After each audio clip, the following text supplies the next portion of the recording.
Alors ici, je vais calculer moins 2 à la puissance 8, puis je calculerai moins 2 à la puissance 7. Si je dis moins 2 à la puissance 8, on est d'accord que la puissance, elle s'adresse à ce qui est juste devant, c'est-à-dire qu'ici, elle s'adresse à la parenthèse, donc à tout ce qui est entre parenthèses. Ça veut dire que ça, c'est égal à moins 2 fois moins 2 fois moins 2. Donc je vais mettre des moins 2 comme ça, que j'en mette 8. Donc 1, 2, 3, 4, 5, 6, 7 et 8.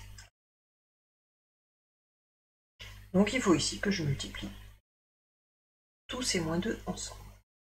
Alors je sais que dans une multiplication, je vais obtenir, comme distance à 0, 2 fois 2 fois 2 fois 2 fois 2 fois 2 fois 2 fois 2. 2 fois 2, 4, fois 2, 8, fois 2, 16, fois 2, 32, fois 2, 64, fois 2, 128, et fois 2, 256. Donc, la distance à 0 du nombre que j'obtiens, c'est 256. La grande question, c'est quel est le signe de ce que j'obtiens? Eh bien ici, pour trouver le signe, je vais commencer par regrouper les nombres négatifs entre eux, puisque je sais que chaque fois que j'ai un nombre négatif avec un nombre négatif, ça me donne un nombre positif. Donc ces deux-là ensemble, ça donne un nombre positif. Ces deux-là ensemble, ça donne un nombre positif. Ces deux-là ensemble, ça donne un nombre positif. Et ces deux-là ensemble, ça donne un nombre positif. Donc je vois maintenant qu'en les ayant regroupés deux par deux, j'ai obtenu que des nombres positifs. Et donc le résultat ici est positif. Bien entendu, je pourrais écrire 256, puisque quand un nombre est positif, je ne suis pas obligé d'écrire le petit plus devant. Maintenant, que se passe-t-il quand ma puissance est différente? À savoir, vous avez vu qu'ici, j'ai pris 8 comme puissance, j'ai pu les regrouper 2 par 2, ça voulait dire que c'était parce que le 8 est pair.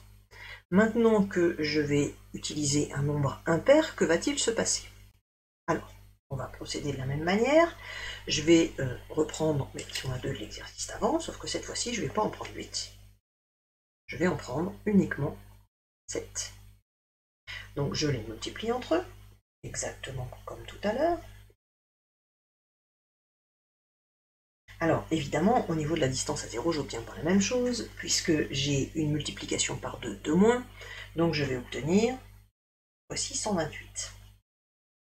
Mais que se passe-t-il au niveau du signe? Donc comme tout à l'heure, je vais les regrouper 2 par 2, ces deux-là ensemble, ça me donne un nombre positif, ces deux-là ensemble me donnent un nombre positif, ces deux-là ensemble me donnent un nombre positif. Positif par positif par positif, tout ça, tout ce qui est là, ça donne quelque chose de positif, que je dois multiplier par le petit moins 2 qui est tout seul. Ce résultat dans le cadre qui est positif multiplié par un nombre négatif, ça me donne donc un nombre négatif. Donc, quand j'élève un nombre négatif à une puissance paire, le résultat est positif.